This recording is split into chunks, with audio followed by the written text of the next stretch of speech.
Yang mulia para habaib, para syaraif, para tuan-tuan guru, hadirin hadirat yang ulun hormati, yang ulun muliakan, mudah-mudahan kita sabarataan mendapatkan ridhanya Allah Subhanahu wa taala. Bersyukur malam hari ini alhamdulillah ditakdirkan oleh Allah kita sabarataan berkumpulan di musalla yang mulia ini untuk bersama-sama mengambil berkat dengan membaca dan mendengarkan sebagian daripada sejarah yang berkaitan dengan Nabi Muhammad, yakni sejarah Isra wal Mi'rajnya beliau. Harapan kita sabarataan tatkala kita mendengar kisah Rasulullah, maka kita berharap Allah melimpahkan rahmatnya nang banyak lawan kita sabarataan. Sebagaimana disebutkan di dalam azhar, inda dzikris salihin tatanazzalu rahmatur rahmanil ghaffar. Di ketika dibacakan riwayat hidup orang soleh, Allah Ta'ala menurunkan macam-macam rahmatnya. Itu kelasnya hanya orang soleh. Apakan lagi yang kita baca ini riwayat hidup pimpinannya orang soleh, bahkan pimpinannya para nabi, pimpinannya para rasul, maka sudah barang tentu rahmat yang diturunkan Allah sangat banyak. Ini yang kita harap, mudahan kita dapat rahmat Allah yang banyak. Hadirin sekalian rahimakumullah, sebelumnya ampun maaf karena keterlambatan ulun datang ke tempat ini. Harap dimaklumi, harap dimaafkan karena kita hanya bisa berencana, Allah juga yang memiliki keputusan. Rencana awal pesawat cepat sampai ke Banjarmasin, tapi ternyata berubah jam 3.00 WIB, berarti jam 4 di sini waktu Kalsel, hanya ulun terbang dari Jakarta menuju Banjarmasin. Makanya terlambat tadi maghrib sampai di bandara. Belum mandi, itu udah ada mandi seharian, udah ada mandi. Mulai tulak, mulai malam tadi tulak di Tembilahan ke Pekanbaru itu mandi itu sore semalam. Bayangkan pian, masak awak ada pemandian. Tapi itulah sudah yang harus kita jalani. Jadi jer ayahanda tadi, ayo istirahat di sini aja, disuruh ke rumahnya Pak Joglo di tempatnya Pak Narto. Di ulun kada sempat menyasahi ke situ, sudah ulun mandi di pelai hari aja. Istirahat di tempatnya Pak Haji kan, di majelisnya Habib Segap biasanya tuh. Istirahat tadi di situ, setemat mandi-mandi, makan, hanya meluncur ke sini. Jadi minta maaf karena terlambat datang, bukan disengaja, tapi karena memang keadaan yang memaksa. Hadirin sekalian rahimakumullah, malam hari ini kita mengenang kejadian Isra wal Mi'rajnya Nabi. Sebuah peristiwa yang sangat ajaib, yang sulit diterima oleh akal. Secara normal tuh kada bisa nerima. Kejadian ini terjadi saat baginda Nabi sallallahu alaihi wasallam berumur 51 ashhur, 51 tahun 9 bulan. Ada riwayat 51 tahun, ada riwayat 52 tahun. Tapi Al-Habib Zain bin Ibrahim bin Sumit menulis dalam kitab beliau tengah-tengah 51 ashhur, 51 tahun 9 bulan. Itu usia Nabi waktu Isra Mi'raj. Nah, kejadian ini kejadian yang pasti kada bisa diterima oleh akal manusia. Karena kejadian ini super ajaib. Memang Allah Ta'ala sudah memadahi lawan baginda Nabi, wa ma ja'alna ru'ya allati arainaka illa fitnatan linnas. Apapun yang kami perlihatkan kepada engkau wahai Muhammad, itu merupakan fitnatan linnas, ujian bagi manusia. Apa aja yang ditambui Nabi waktu malam Isra Mi'raj, kejadian-kejadian aneh yang terjadi pada malam itu fitnatan linnas, ujian gasan manusia. Ujian apa? Utamanya ujian keimanan. imanan. Memang bujur waktu orang mendengar kisah Isra Mi'raj ada yang bertambah beriman sekelas Abu Bakar Siddiq dan kawan-kawan. Ditulis itu dalam Aqidatul Awam, qad faza siddiqun bitasdiqin lahu wa bil urujis sidqu wa fa ahlahu. Untung Abu Bakar Siddiq karena sidin yang mempercayai pertama kali kisah Isra wal Mi'raj itu. Ada orang yang mendengar kisah Isra Mi'raj jadi murtad. Ada orang yang mendengar kisah Isra Mi'raj tambah kafir. Sekelas Abu Jahal dan kawan-kawan. Itu tambah kafir waktu mendengar Nabi mengisahkan. Kan ini ujian karena fitnatan lil iman. Fitnah, ujian bagi keimanan yang ada pada diri manusia saat itu. Tapi alhamdulillah kita berataan ribuan tahun terpisah dengan Nabi Muhammad, kada sejaman dengan Nabi Muhammad, tapi kita percaya dengan kejadian Isra wal Mi'raj. Pakai apa kita mempercayai? Bukan pakai otak, bukan pakai akal, tapi kita percaya dengan iman, dengan hati. Kalau kita menggunakan akal seumuran, kada pacang percaya biar. Ada leh je orang berjalan ke itu. Mulai Makkah ke Palestina aja zaman bahari sebulan hanya sampai itu kan paling unta yang paling laju, unta yang paling mene-mene sampai sebulan. Mulai Makkah ke Palestina nih. Mulai Palestina menuju langit pertama itu 500 tahun perjalanan. Langit pertama ke langit kedua 500 tahun, 2 ke 3 500 tahun, 3 ke 4 500 tahun, 4 ke 5 500 tahun, 5 ke 6 500 tahun, 6 ke 7 500 tahun, sampai Nabi masuk ke Sidratil Muntaha, sampai ke Mustawa, sampai ke satu tempat yang kada pernah dijalani oleh siapapun. Jibril aja mundur, tapi Nabi kita kawal. Mustahil menurut akal, tapi inilah qadarullah, inilah kekuasaan Allah. Makanya di antara tujuan Isra Mi'raj, linuriyahu min ayatina, ay linuriyahu min ajaibi kudratina. Kami ingin menampakkan bagaimana kehebatan kekuasaan kami kepada Nabi Muhammad, ujar Allah. Nah, itu tujuannya, supaya Allah Ta'ala menampaikan kehebatan sidin. Nah, kita mengimani Isra Mi'raj nang sebagai mukjizat Nabi nomor 2 terbesar setelah Al-Quran. Kita mempercayainya pakai iman, bukan pakai akal. Kalau menggunakan akal pasti kada kawa menerima. Nah, inilah mukjizat. Jadi mukjizat para nabi, para rasul, kita wajib menerimanya dengan hati kita, dengan keimanan kita, karena pasti kita paham berataan mukjizat itu adalah sesuatu yang bertentangan dengan kebiasaan manusia. Bertentangan, kayak Nabi Musa misalnya kan, menimbai tongkat, timbul tongkat jadi tadung ganal. Nabi Musa menghampasakan tongkat ke laut, tiba-tiba laut jadi jalan tol. Langsung Bani Israel kawa menyeberangan. Andaikanlah Pak Jokowi menemukan tongkatnya Nabi Musa, kada lapah-lapah Pak Jokowi maulah tol biar. Tinggal hamba tekan tongkat Nabi Musa, ya udah. Jadi ya sudah tuh. Tapi tongkat Nabi Musanya ada lagi. Nah, paksa sidin kerja keras untuk menciptakan di Indonesia supaya banyak jalan tol. Banyak mukjizat para nabi yang lain-lain, itu kita wajib mempercayainya pakai iman, pakai hati. Nah, demikian pula tatkala kita berdapat dengan karomat-karomat para wali. Bila kita mendengar kisah karomat, itu jangan diterima pakai akal. Mendengar kisah karomat, kita terima pakai iman, pakai hati menerimanya. Macam Abah Guru sekumpul misalnya. Abah Guru banyak ditulis karomat sidin, yang dibukukan sebagian 100 karomat. Ada lagi yang lebih pada itu, bahkan mencapai ribuan karomat. Ada karomat yang sudah ditulis, ada karomat yang belum ditulis. Ada pula karomat yang hanya diketahui oleh orang-orang tertentu.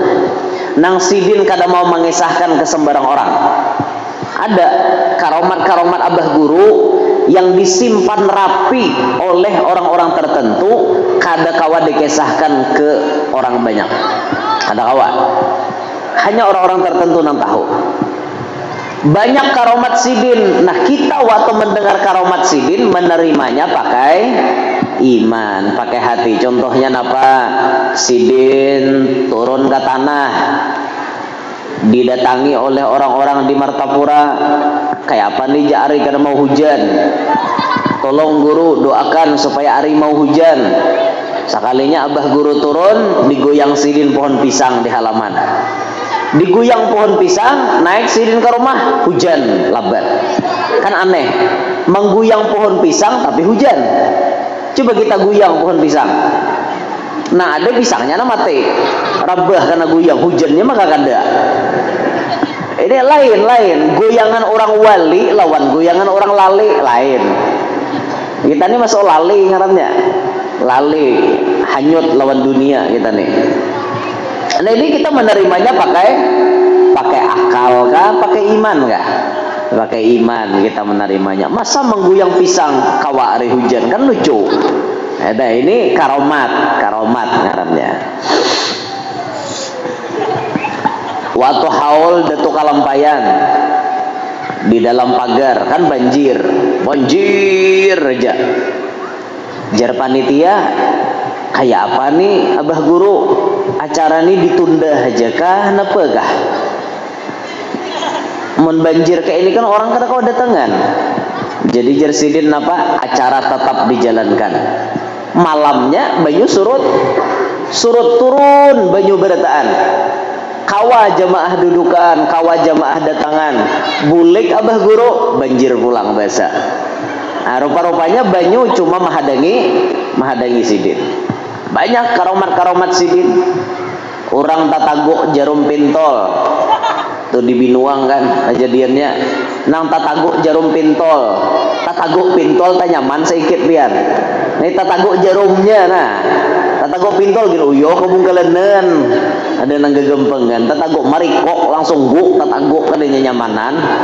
Pintol tuh di mamah-mamah, lo hanya ditaguk nang ini guk tataguk itu gin sakit apalagi tataguk jarum pintol. Kan binian bisa mengantim-ngantim bibir. Sambil anu karudung di kantimnya bibir kayak nah. Rupanya takajut ke apakah pas tataguk jarum pentol. Dibawa ke rumah sakit, dicek oleh dokter, dasar ada jarumnya betajak di paparutan. Betajak di paparutan gak ada nyamanan. Jadi dokter ambil keputusan ini mau kada mau wajib dioperasi. Bila kada dioperasi berbahaya. Jadi dari pihak keluarga kayaknya dulu dokternya mau operasi, kami hendak asa kumpul dulu. Akhirnya tulak asa kumpul, minta doa, lawan abah guru, dibari sidin banyu, diminum makan. Mbah tuntung diminum makan, ajaib, ampih sakit. Dicek oleh dokter, hilang jarumnya. Tuh dokter mencek kan ada lagi jarumnya. Nah ini namanya karomat.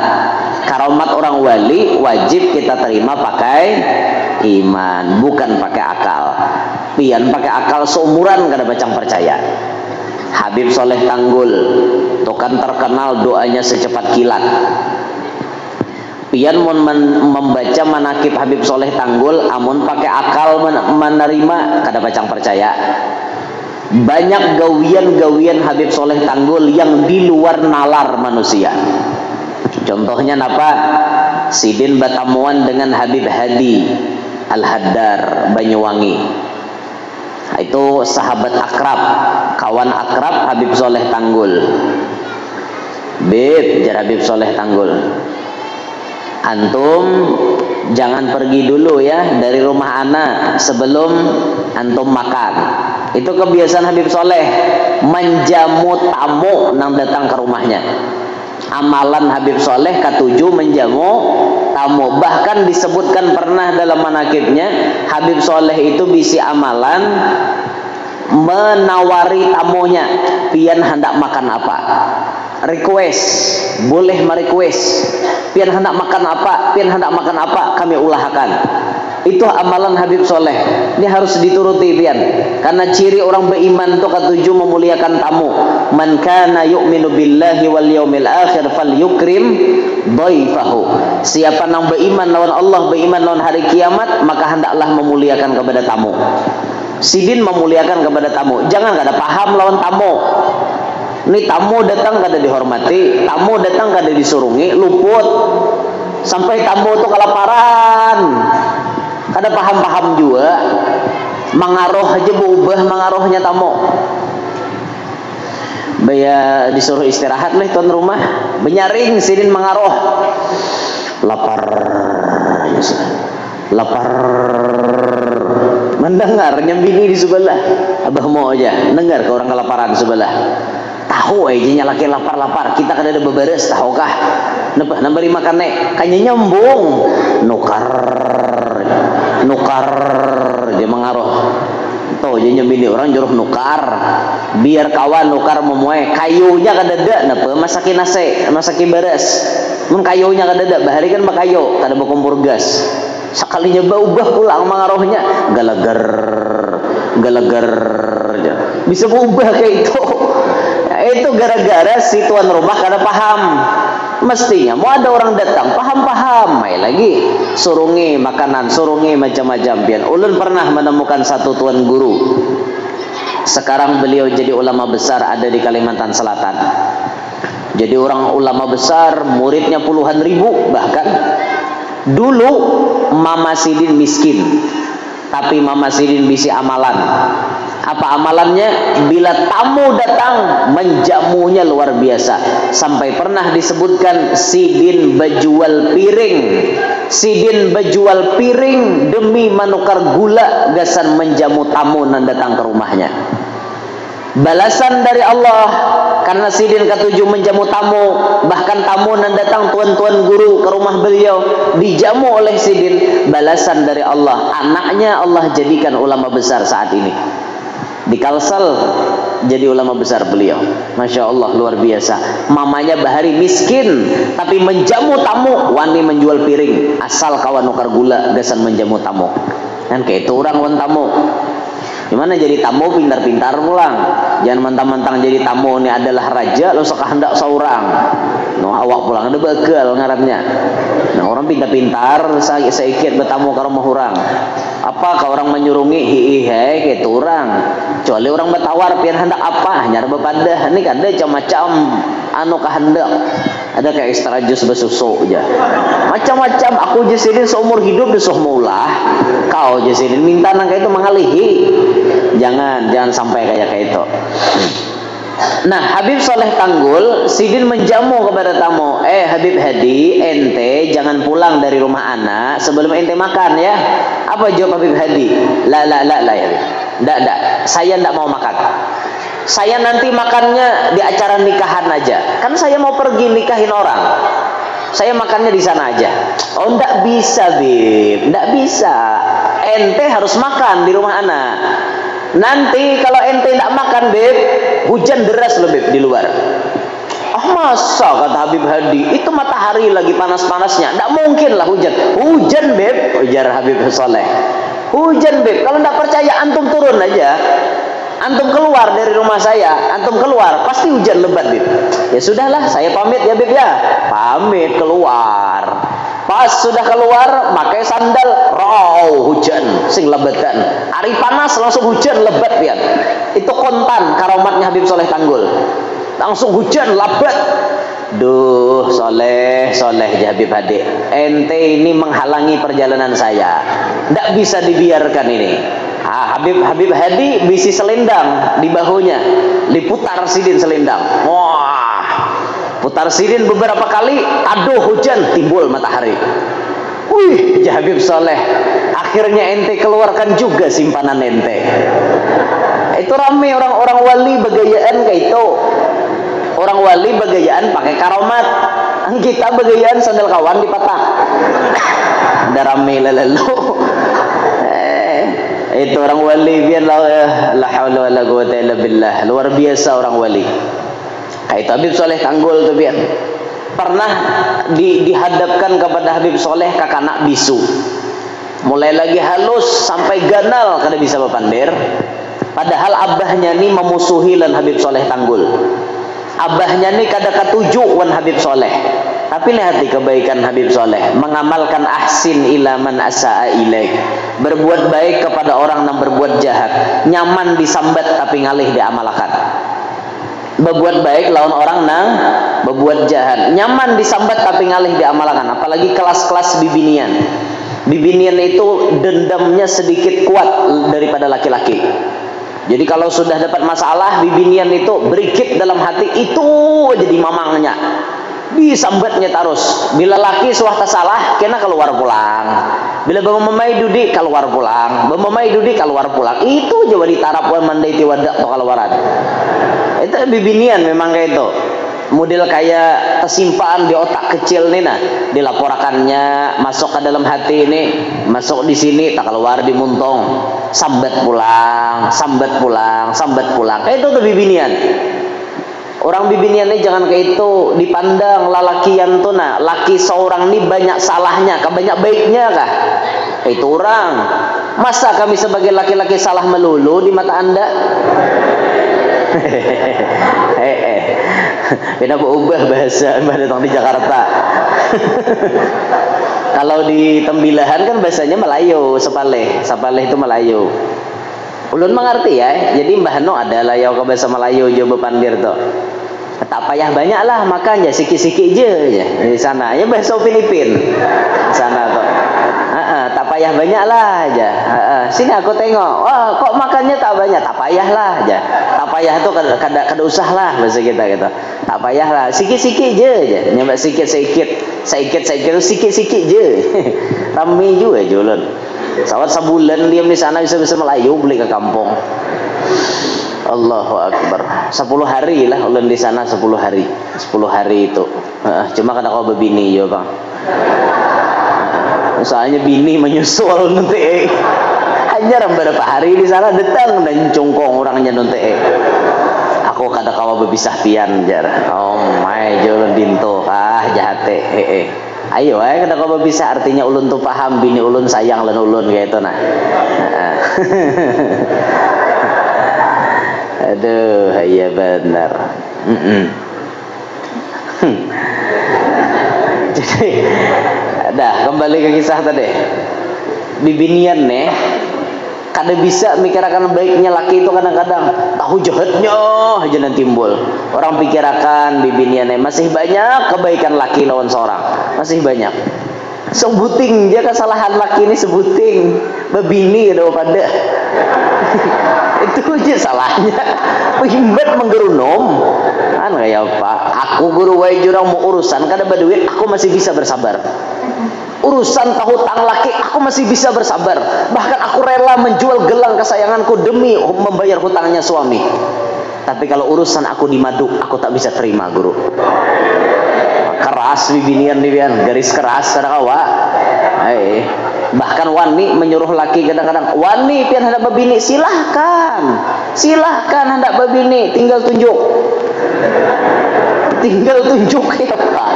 Kada bertunjuk lagi kawanmu ditinggal. Perintahnya memang suruhan di situ, perintah suruhan, tapi ada ancaman di belakang. Bahasa orang belajar balaghah tahdid itu perintah tapi berisi ancaman. Keluar ikan pun wane hendak ketulahan, ujungnya tuh nama hambat.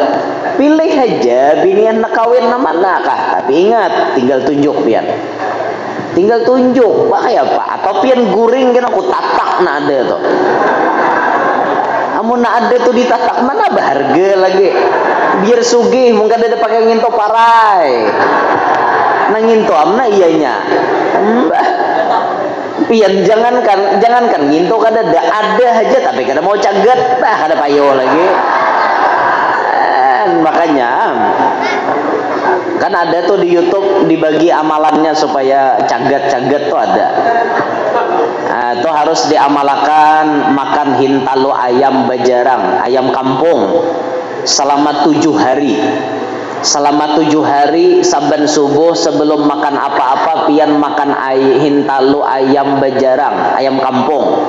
Ditulisi kuyak, kulitnya ditulisi di hintalu tuh, fawaqa'al haqqu wa batala ma kanu ya'malun. Tulisi pakai sepidol kah. Nah, hanya dimakan 7 hari mamalkan insyaallah pian malanting. Jujuran gitu. Itu amalan dari ulama-ulama kita gitu. Malanting gitu. Malanting. Bujuran toh kayak aku dustaeun ha. Coba aja pian amalkan tuh 7 hari mengamalkannya. Jadi saban subuh sebiji gitu. Selama 7 hari insyaallah pian merasakan manfaatnya, khasiatnya. Nah, asal lain tuh, Bang. Nah. Dah kembali ke Habib Soleh Tanggul. Abahnya ini kada ketujuan Habib Soleh Tanggul, tapi kemudian anaknya akhirnya dibawa ke Wadah Sidin. Bib, tolong doakan Bib. Anak ulun kada bisa bepandir, anak ulun kada kau bersuara. Apa dijapai oleh Habib Soleh Tanggul? Ya walad takallam.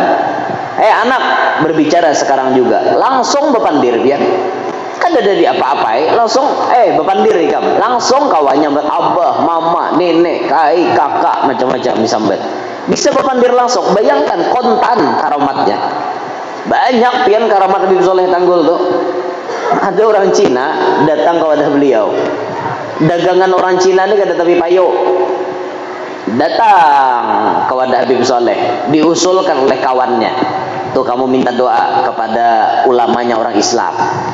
Siap di Cina. Datang aja Habib Soleh tahu ini orang non Islam. Maka Habib Soleh tetap melayani dengan baik. Diberikanlah oleh beliau jimat, dibulun-bulun oleh sidin di tangan, diberikan ke Cina tadi. Nah, nih kamu letakkan di dalam celengan dagang kamu ya. Ya, siap Bib. Makasih makasih banyak. Langsung diandak ke dalam celengan. Mulai Cina andak tuh becawis orang bertukar. Ngerti lah becawis. Besambur orang bertukar. Banyak orang bertukar lawan sidin. Sampai Cina nih kada kawadahan lagi dah membuat duit. Jarnya kawan apa gerang aja nanti bari Habib Soleh semalam lempian jar. Dah tahu juga aja sidin. Coba kita lihat apa balangnya di dalam. Buka celengan. Sekali diurak surat kabar. Kan ada bertulisan apa-apa. Rarabitan surat kabar wala. Surat kabar lama ya surat. Ya ahtong Filipin toh. Surat kabar lama aja. Ya kan nyambat surat tuh kayak nyambat sulat gitu nah. Surat kayaknya. Makanya ada orang Banjar tetangga orang Cina amok. Hanya aja Cina. Ini orang balo aja. Hanya aja ini orang balo aja. Muyak aja. Dia orang Banjar nih. Aku kada balo, aku bujang tahu kah aja. Hanya aja Cina. Kamu orang balo aja. Maksudnya orang hanyar, orang baru melihat kan kayak itu. Cuma nyamat ulang balo. Aku bujang Cina aja. Bungol banget kau nih aja. Ngalih juga letapan diri orang ada pemahaman nih ngalih bahasa orang dasar ke itu kayak Pak ya Allah ngalih benar sama orang wadah kami datang ke Jakarta dudukan di Monas itu tuh sama tuh kisahnya dudukan di Monas Bampat hanyaran datang ke Jakarta desuh lalu beparak orang berjualan Pak Bu rujak ya jauh sidin Pak Bu rujak berjauh sidin sampai 3 kali Pak Bu rujak buyak aja sidin berenai kam aja sidin apa Pak jadinya kada mengerti katanya aku aja sidin datang ke Jakarta ini kan udah nak berkelahi siapa yang mau berkelahi Pak itu hanya merujak aku aja sidin mau Pak maaf Pak rujak itu yang saya maksud ini loh Pak nginto pancok aja sidin iya pancok ya rujak la ilaha illallah bepala benar julun orang wadah kami itu hanyaran datang ke Jakarta Pak Bu rujak jauh sidin dikira sidin rujak tuh nang kayak orang Banjar rujak pintu kelana nah nama rujak kada paham ngalih juga tapandir nusia kada paham nih ngalih pian la ilaha illallah Apalagi kita ke Arab, kadang mengerti bahasa Arab ya bisa membaik itu bang. Orang wadah kita juga deh, tulak turis ke Arab. Orang Arab tuh kan berbahasa, inya di rumah tuh jarang bahasa Arab nasional. Orang nang kawa bepandir bahasa Arab nasional itu memang orang pintar, orang jenius, orang ahli kitab. Kayak Sayyid Muhammad Amin Qutbi itu disebutkan waktu abah guru sakumpul mengaji lawan Sayyid Muhammad Amin Qutbi nyaman dipaham pandiran sidin. Kenapa? Sayyid Muhammad Amin Qutbi berbahasa bahasa Arab yang fasih, bahasa Arab nasional yang pakai nahu, pakai sorof. Jadi mengerti orang-orang sekolah tuh nyaman bepandir. Beda lawan orang Arab nang biasa bepandir tuh pakai bahasa kampung, Arab pasar, orang nyambat. Bahasa Arab pasar tuh tak lain sedikit bahasanya. Kayak misalnya buka, bahasa Arab nasionalnya iftah. Jendela bahasa Arab nasionalnya nafidah. Iftahin nafidah. Bukalah jendela. Tapi kalau bahasa Arab pasar, iftah itu fuku. Sinonimnya sama dengannya fuku untuk laki-laki. Bahasa Arab pasarnya jendela takoh. Arab membaca kop gab tagah. Fuku tagah itu menyuruh pembantu lalakian. Tapi karena pembantunya bibinian, fi'il amarnya berubah baris pian. Barisnya jadi kasroh. Kalau lalakian fuku tagah, kalau bibinian baca seorang. Ada yang wani baca, ada yang berani baca. Silahkan kalau anda berani membaca. Ada yang wani atau lahan nih jam. Mana bahari keluar ke situ. Itu bahasa Arab.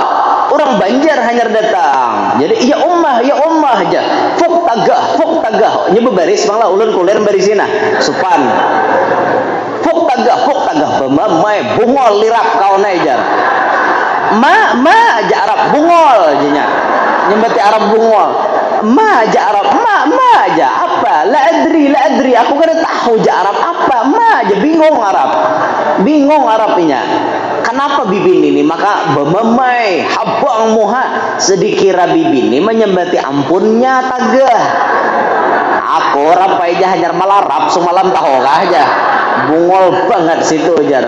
Arab namanya mengerti lain bahasa pian. Han itu makanya belajar juga bahasa tu sasambilan. Jangan nyaman orang banyak bisa bahasa juga pian. Nyaman kada minik, kada tapi bingung bepandiran orang tuh. Coba mau kita bepandir lawan ke Jakarta situ atau kemana nang wala orang Jawa. Kadang-kadang orang kada mengerti bahasa Banjar. Mau kada mau kita kan bepandir menyesuaikan keadaan kayak itu nah. Mau lo bepandir di taksi bahasa kita. Kan kada mengerti orang. Kayak apa hendak mengerti. Terima kasih Mas ya sudah ngantar saya ke sini. Ya sama-sama Pak. Nanti kalau ketemu di jalan rawa-rawa ya Mas ya. Apa aja orang Jawa rawa-rawa. Bingung orang Jawa rawa-rawa. Rawa-rawa tuh maksudnya disapa, ditegur kan kayak itu. Cuma ini kan ingat lagi tak bawa Banjar loh rawa-rawa. Bingung orang Jakarta rawa-rawa. Mau ke rawa mana Mas ya? Rawasari, rawa mana? Mau rawa mana? Bingung orang aja nih. Dikira rawa-rawa tuh tempat buaya benendang tuh rawa. Allah kirim. Jadi banyak karomat Habib Soleh Tanggul tuh nang sulit diterima oleh akal. Kita wajib menerima karomat pakai iman. Ada lagi karomat na aneh pian. Nang kaya Kiai As'ad Syamsul Arifin Situbondo. Kiai As'ad ini bahari di pondok pesantren. Kemudian beliau ini orang yang paling diincar oleh Belanda. Karena adanya Kiai As'ad membuat masyarakat atau rakyat Indonesia semangat melawan penjajah. Khususon daerah Situbondo dan sekitarnya. Sampai Belanda tuh meulahkan perencanaan. Kalau begini terus kata Belanda, kita orang bisa kalah. Kita orang selalu kalah, tidak bisa menang karena Kiai As'adnya masih ada. Bagaimana cara membunuh Kiai As'ad? Kiai As'ad terlalu sakti kata Belanda. Jadi Belanda menyusun rencana, kita bom pondok pesantrennya biar semuanya hangus. Oke, aja company Belanda. Sampai waktu yang ditentukan, pesawat Belanda tuh nah kuliling di atas pesantrennya Kiai As'ad. Kiai As'ad paham itu pesawat Belanda. Kiai, gawat Kiai, kata anak muridnya. Pesantren kita akan hancur Kiai, itu pasti bom yang akan dijatuhkan. Tenang le, kata beliau. Tenang le, ndak usah ribet kamu, ndak usah, gitu aja kok repot. Amalan Gus Dur gitu aja kok repot. Tapi di balik kata-kata gitu aja kok repot, tersimpan sufi, tersimpan alamat beliau sufi yang sangat luar biasa. Orang tasawuf tuh pasti hidup kada pernah ribet. Gitu aja kok repot ya Gus Dur. Karena si dini orang tasawuf. Orang tasawuf hidup tuh simpel. Kada ada kisah nang kayak kita, abut kada ada. Orang sufi itu hidupnya simpel aja. Kenapa pian kayak ini? Ah, inilah alasannya. Gitu aja kok repot. Pasti gitu jawaban Gus Dur. Gus, kenapa Anda sewaktu dicopot jadi presiden, Anda keluar dari tempat Anda menuju ke kerumunan rakyat Indonesia, Anda keluar pakai baju kaos, pakai celana pendek. Kenapa Gus? Apa jawaban Gus Dur? Ya mending lah saya pakai pakaian daripada telanjang. Itu aja kok repot. Bahasanya memang simpel kayak itu, tapi ternyata setelah diteliti, perbuatan Gus Dur semacam itu membuat rakyat menjadi mendingin. Gus Dur dicopot dari kepresidenan, langsung dipacul sidin baju dinasnya. Beliau keluar pakai baju kaos, artinya beliau mengatakan saya hari ini memang tidak jadi presiden lagi. Rakyat di bawah yang jadi pasukan berani mati, itu andaikan Gus Dur pakai baju dinas kepresidenan, bisa terjadi pertumpahan darah di antara anak bangsa. Tapi lihat bagaimana akhlak Gus Dur. Waktu dicopot, beliau terima dengan lapang dada, keluar dengan baju kaos, dengan celana pendek, seakan-akan memberi isyarat, rakyat Indonesia, aku memang bukan presiden kalian. Aku sudah menerima keputusan itu. Stop, kalian jangan bertikai. Ranai dari nama kalahinya. Coba aja ke Gus Dur keluar baju dinas. Berarti pahamannya apa? Gus Dur kada terima dicopot, pasti bakal hian di bawah. Hanyar kawa kita maham. Gitu aja kok repot di Gus Dur. Ini orang tasawuf nangka ini deh. Makanya Gus Dur itu kada gegempangan pian, kawaliannya tinggi di hadapan Allah. Ada sebagian mengatakan Gus Dur itu jazab orangnya. Orang wali yang lain mengatakan makom Gus Dur itu majzub. Memang kelakuannya rada-rada aneh, tapi dibalik itu pangkatnya sangat tinggi di hadapan Allah. Ayo, pernah ulun mendengar kisah ada orang salukutan rumah betatai, rumah bedempet di Jawa itu kan sampok-sampok bersatu padu rumah orang di sana kan. Bahasa Banjar bersatu padu, bersampok padu. Mun bersatu padu bahasa Indonesia bagus. Bahasa Banjar bersatu padu ya bersampok padu. Rumah orang bersampok padu. Salukutan, nah api ini malalar. Anehnya pian, nang di tengahan sini kada dimakan api. Kanan habis, kiri habis, di tengahan kada, encungkung kada dimakan api. Sampai bingung orang, apa ajimat di rumah ikan? Apa gerangan jimat yang engkau pasang di rumah engkau sampai api ndak berani makan? Apa jawabannya? Saya ndak punya jimat apa-apa. Saya orang yang tidak terlalu mengerti urusan agama. Cuman satu jimat saya, di rumah saya ada fotonya Gus Dur. Itu pun bekas kalender.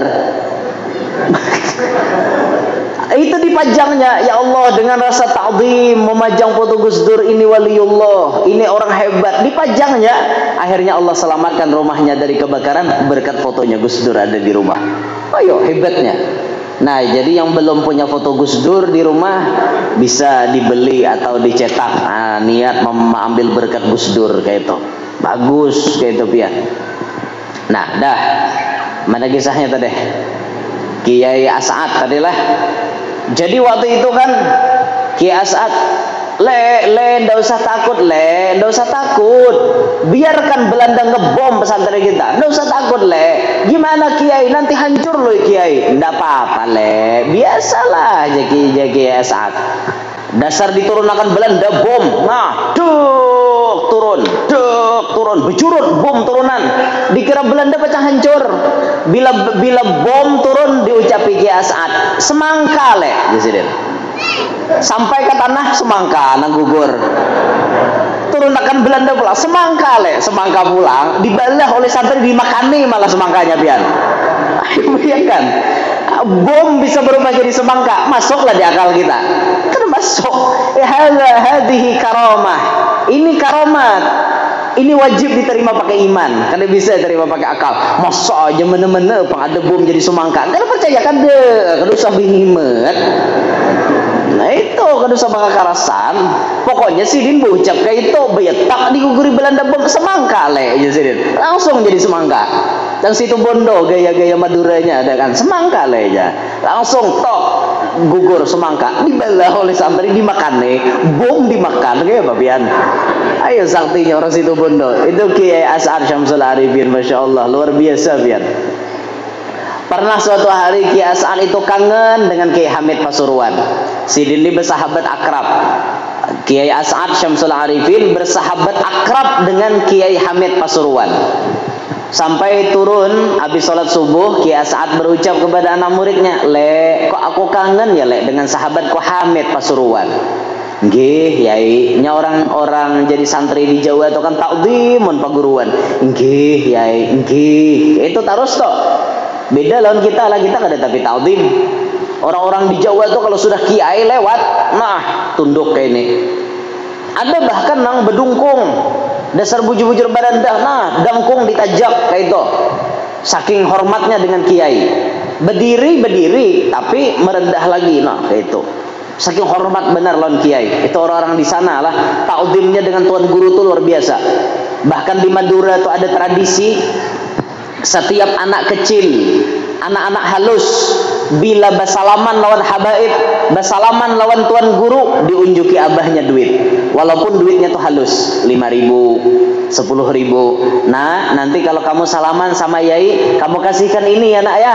Nanti kalau kamu salaman sama Habib, kasihkan ini nak ya. Nggih, ayah. Salaman sama Kiai, wah langsung bersalaman menunjuki duit.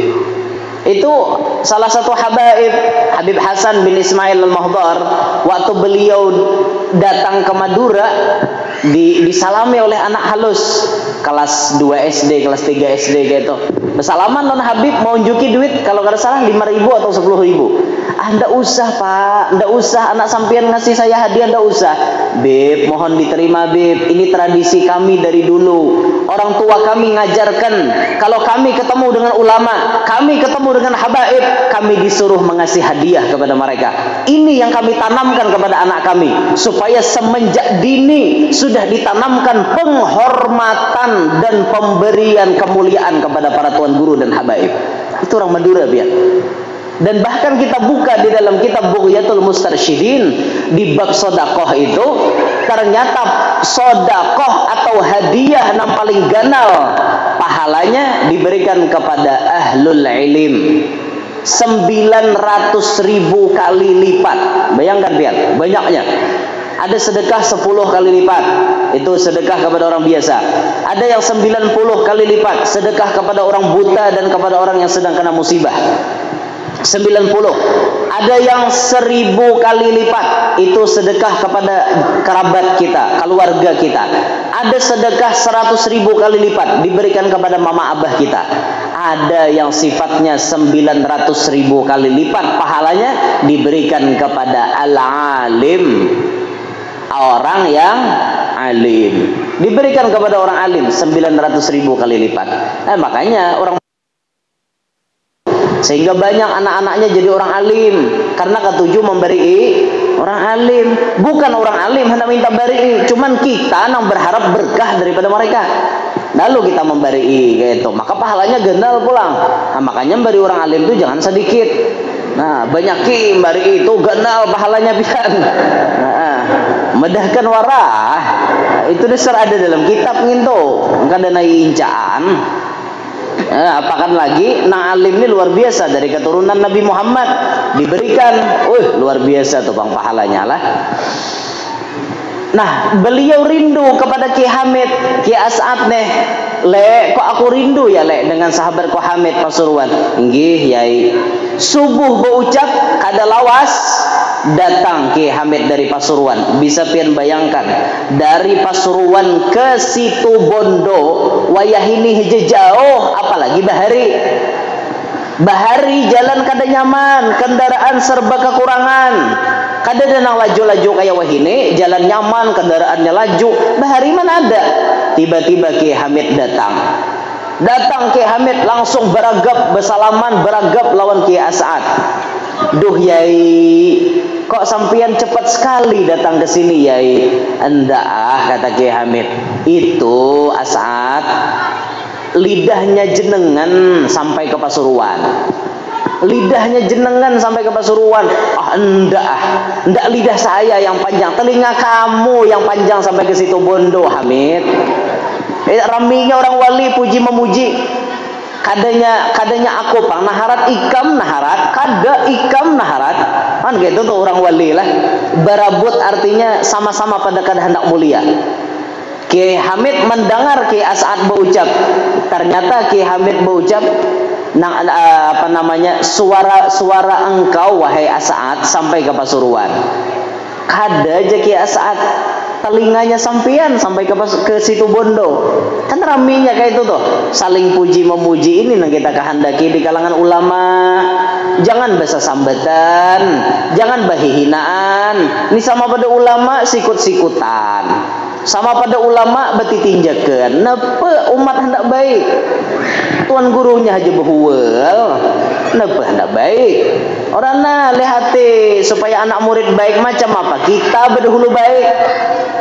Ini nangka ini naraminya nah tuan guru berkumpulan nangka ini rame. Tuan guru fulan, tuan guru fulan, tuan guru fulan, Habib fulan, Habib fulan, tak kumpulan rame nangka ini. Daripada sekong nyambati, sekong menyambati, sekong menyambati. Oh ya apa? Hendak bersatunya. Nah, kayak itu tuh rami benar antara Ki Hamid dan Ki As'ad Syamsul Arifin. Alhasil bahwa kesimpulannya malam ini banyak tak kisah nang kakak itu lah. Cuman kita dengar kisah itu sebujurnya rame bian. Ulun ketujuh dengar kisah nang kakak itu tuh karena menambah mahabbah kepada mereka. Apalagi kalau hendak dibahas ulama-ulama Indonesia, kada usah ulama Indonesia, ulama Kalimantan Selatan khususon dibahas pembahasannya. Kada cukup pembahasan 1 bulan, 2 bulan, 3 bulan, kada cukup hanya untuk membahas ulama-ulama di Kalimantan Selatan. Belum lagi ulama di Indonesia, belum lagi ulama-ulama di Kota Terim, belum lagi ulama-ulama di seluruh dunia. Kada habis biar ceritanya. Makanya ulun ada berencana hendak mengadakan pembacaan biografi para ulama supaya artinya umat tuh banyak tahu, banyak mengetahui bagaimana kehidupan ulama-ulama kita nang zaman dahulu sampai zaman sekarang. Ada rencana, cuman kaina insyaallah terrealisasikan insyaallah setelah lebaran insyaallah. Mungkin kena ada live streamingnya kayak itu nah. Yang jauh-jauh mungkin kada kau mau umpati karena majelisnya ada di sekitar Banjarmasin. Insyaallah per setengah bulan sekali. Mau nyanda tulak maraha. Papa juga mulai asam-asam nih pembalem di Banjar kan kayak itu. Apalagi ada bisi bini anom di Banjar kan nyaman benar kayak itu nah. Bemalam di Banjar kayak itu. Nah, Pak, jadi pada kesimpulannya malam hari ini kita memahami kejadian Isra Mi'raj ini merupakan kejadian di luar akal manusia dan itu wajib diterima dengan iman. Demikian pula karamat para wali wajib diterima dengan iman. Alhamdulillah kita berataan dijadikan Allah sebagai hamba yang beriman. Harapan kita kepada Allah mudah-mudahan iman ini selalu ada, tetap ada dari kita hidup sampai kita meninggal dunia. Malam hari ini panjang umur, sehat walafiat, semuanya kabul, hajat dunia maupun hajat akhirat. Mudah-mudahan sabarataan selamat dunia, selamat akhirat. Amin ya rabbal alamin. Terima kasih atas segala perhatian. Minta ridha, minta halal, minta maaf kalau ada kekurangan dan kekhilafan. Insyaallah kita bisa bertemu di lain kesempatan lagi lah. Insyaallah ada jadwal lagi di lain tak kena. Di mana sabuhur ada kena insyaallah lah juga toh. Inggih, minta ridho, minta halal. Mudah-mudahan Allah Ta'ala selalu meridhai kita sabarataan, menerima apa yang kita amalkan. Amin ya rabbal alamin. Demikian, subhanakallahumma bihamdika asyhadu an la ilaha illa anta astaghfiruka wa atubu ilaik. Assalamualaikum warahmatullahi wabarakatuh.